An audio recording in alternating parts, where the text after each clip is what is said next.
What's up, you guys? So I have been meaning to put this content up for a very long time. I've been extremely busy with work and also going to some tournaments for my niece's AYSO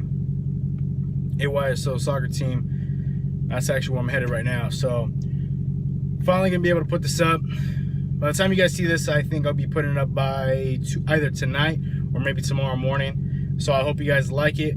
If you do, hit that like button. If you can, like, share, and subscribe.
We're done.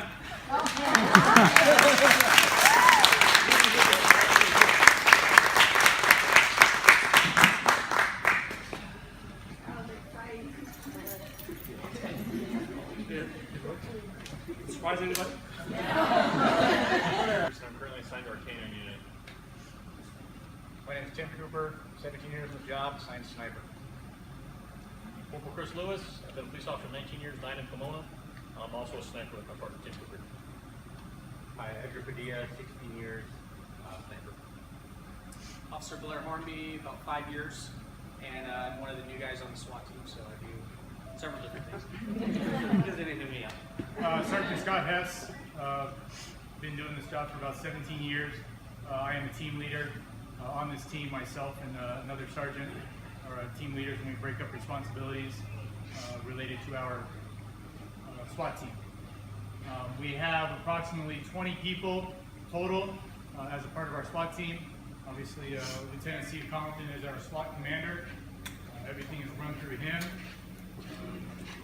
Like Mr. Stevenson said, we have about 2 call-outs every month, and that varies from everything from dope search warrants, homicide search warrants, a whole variety of things, to very fluid. So you can see that he's extremely focused. Part of being a handler is to make sure that you have like utmost control of your dog. So if I tell him to bark, he has to bark. If I tell him to be quiet, he has to be quiet. If I tell him to let go, he better let go. Some of the things that we do when we train is called the guard and bark, meaning that if I send my dog out into a yard and the suspect is hiding but doesn't present an immediate threat, the dog's technically supposed to come up to the bad guy, stand in front of him, and bark still, and bark until the bad guy moves. Hey, still. Until the bad guy moves, that's when you would engage him. So what I'm going to show you now is that guard and bark. So I'm going to send the dog to him. He's not going to move unless he wants to get bit, right? So he's going to stand there, dog's going to bark, I'll recall the dog back, and then what we do is we call it a direct deployment, meaning that, okay, I have enough to apprehend this guy with a dog, therefore I'm going to send the dog directly to him. So there, this is called the guard and bark. So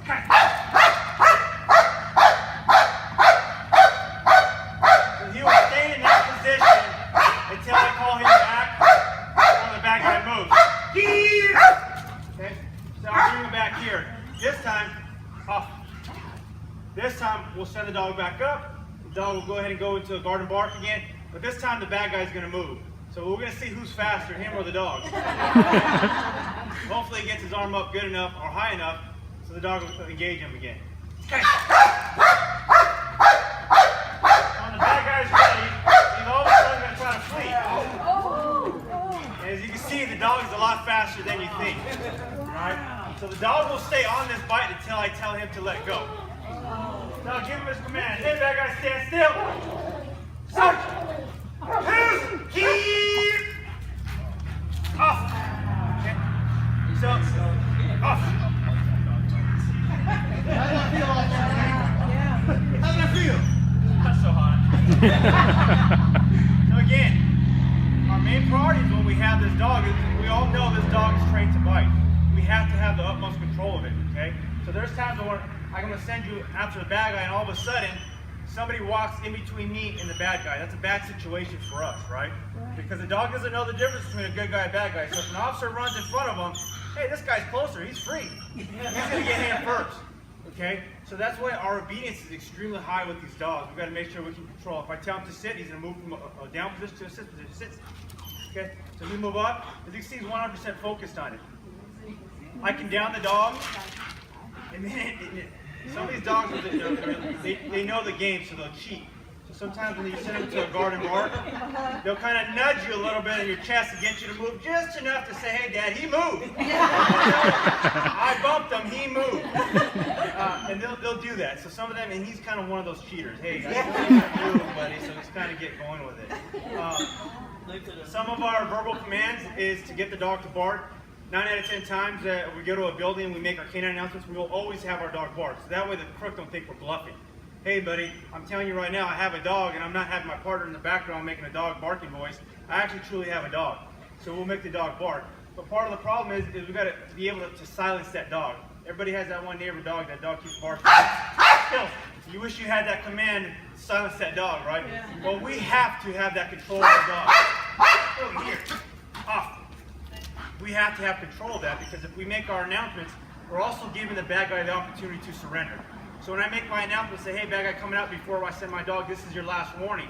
I'm going to tell him, make yourself known or come out where I can see you. So if my dog's barking, in theory, I can't hear the bad guy saying, okay, I'm stuck, but I'm coming out, right? I give up. Right. That's where we get into trouble. So if I tell this dog to bark, you better be quiet when I tell him to, or else he gets corrected on the next. So Skype, bark, still. Now he has to be quiet because I have to have that control when I'm in that doorway making those announcements. Most of our demos are done with kids, so the typical questions we get, well, what tricks does he do? He doesn't do any tricks, he doesn't cheat, he doesn't roll over, he doesn't do any of that exciting stuff, okay? So here, this is what we call a direct deployment, okay? I'm chasing a bad guy, I have my dog out, I'm telling him, hey dude, you better stop, you better get on the ground, or I'm gonna send my dog. I'm not gonna give my dog the option to come up to him and bark. I'm going to straight just send my dog, give him his bite command, and this dog's just going to launch right into him and bite him. It's going to hurt. You ready to see that? You ready? So, like I said, these dogs, I can sit here, tie my shoe, check my Facebook account, and he is not going to go anywhere. That is this dog's job. So even if I come up, and I grab my dog and I lift him up, he'll stay on the bite, okay? He will stay on until I absolutely tell him to let go. So, for example, God forbid I get hurt, I break an ankle, and I'm over here going, think of some guy to run from, right? Because now my dog's stuck in you and I can't get to you. I have to call what they call a verbal out. So I got to tell him, either bring my dog back to me, or I'm going to tell my dog to bring him back to me. So I'm going to tell him, abort!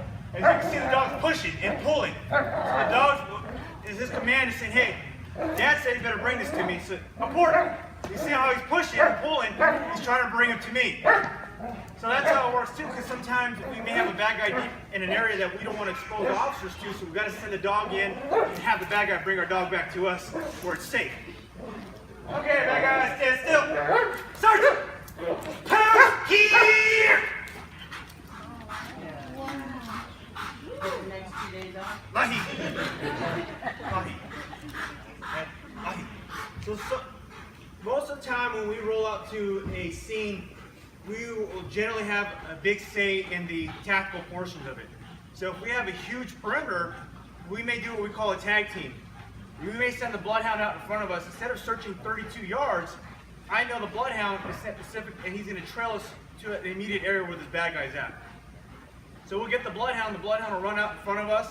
The patrol dog will be out in the back. We'll get to a yard that we want to clear or search with the dog, because the dog shows a lot of interest in that yard. The Bloodhound steps out, patrol dog comes up, send the dog into the yard, clear the residence, and then we continue on that way. It's kind of a great team to have together, because if you have, let's say you have a 3-block perimeter, well, you think about the man hours that are put into that perimeter. You've got multiple officers in that area that are holding that area down, meaning that you can't come in, you can't come out. You're not supposed to move. He knows if he moves, he gets to get bit. So we use a Bloodhound. So we'll cut that search time from like 3 hours down to 30, 40 minutes. So it's kind of a great asset that this department has, that we get to utilize the resource of a Bloodhound and the resource of a patrol dog, not to mention the airstrip kind of helps us out a little bit too. These dogs are handler protected, so if I'm standing over here and all of a sudden this guy doesn't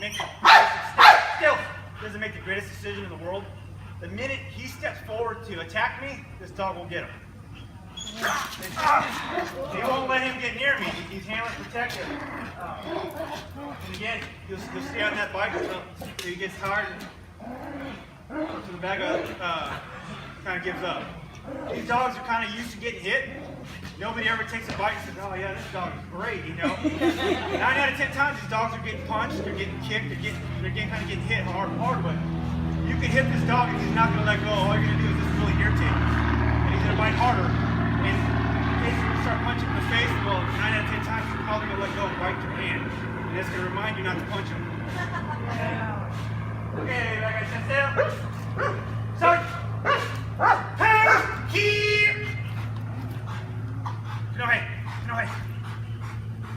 So again, it's a great tool to have. It's a lot of ability to have this dog. It's a great resource that we have. Again, just the barking alone gets a lot of people to say, hey, I don't want no part of that. I'm going to surrender. But there is times where they don't choose to do that. And we do got to send the dog in. The great thing is I can stand over here by this door, let this dog clear this whole room without ever exposing one officer to an immediate threat area. So the dog will go in there, search this whole area for us, and then we'll either hear one of two things: the dog barking because he can't get to him, or you're going to hear somebody screaming in there because they're getting bit by the dog. And 9 out of 10 times we'll try to bring that bad guy out to us instead of us leaving our secure area behind cover and exposing ourselves to immediate threats. Because when there's one suspect in the building, we automatically got to assume there's 2 in the building. We might be getting set up for an ambush situation. So these dogs are a great tool. All our patrol officers love them because they know they get to stand behind cover, and this dog does all the hard work. Our dog actually has a bulletproof vest that we put on him. He's also a part of the SWAT team as well. So we use him for entries in a building or a house when we're doing clearance of them with the SWAT team. So he actually got a vest that was donated from, do you remember where? New England. Yeah. New Hampshire. So his vest alone is about $1,200 that we got for free through donations. And that vest is stab-proof and it is bulletproof in theory. But again, you get shot with that thing, it's going to break the dog's ribs. I mean, it's going to impact. He's not going to get shot, but he's going to be hurt still. And it's stab-proof, so that's kind of a good thing because everyone kind of come in contact with has a knife. Everybody carries a pocket knife, all that good stuff with it. Anything else?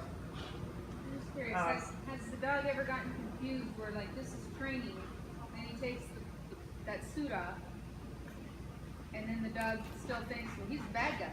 I mean, You're going to get me in trouble, aren't you? No, I'm just curious, because clearly he's a puppy. He could take the suit off, and I'll demonstrate it for you. He'll take the suit off, and still, he will come on over and he'll pet the dog. The dogs are light switches. They go from 100 miles an hour back to 0 all over again. Yes. Does he ever get any downtime to relax when he's home with the officers? Just He is to relax a little and unwind? at home. This dog, you would never think that he bites people for a living. He's on his side, he's laying there, somebody could be robbing my house and he'd be like, just don't take all the food. He's totally different. Still, for whatever reason, when he gets home, he goes to super chill now.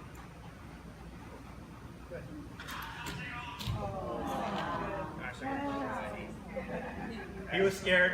He was scared. I was a little nervous for him too. I know. Yes, man, sorry. It's the downside to knowing how hard that dog bites.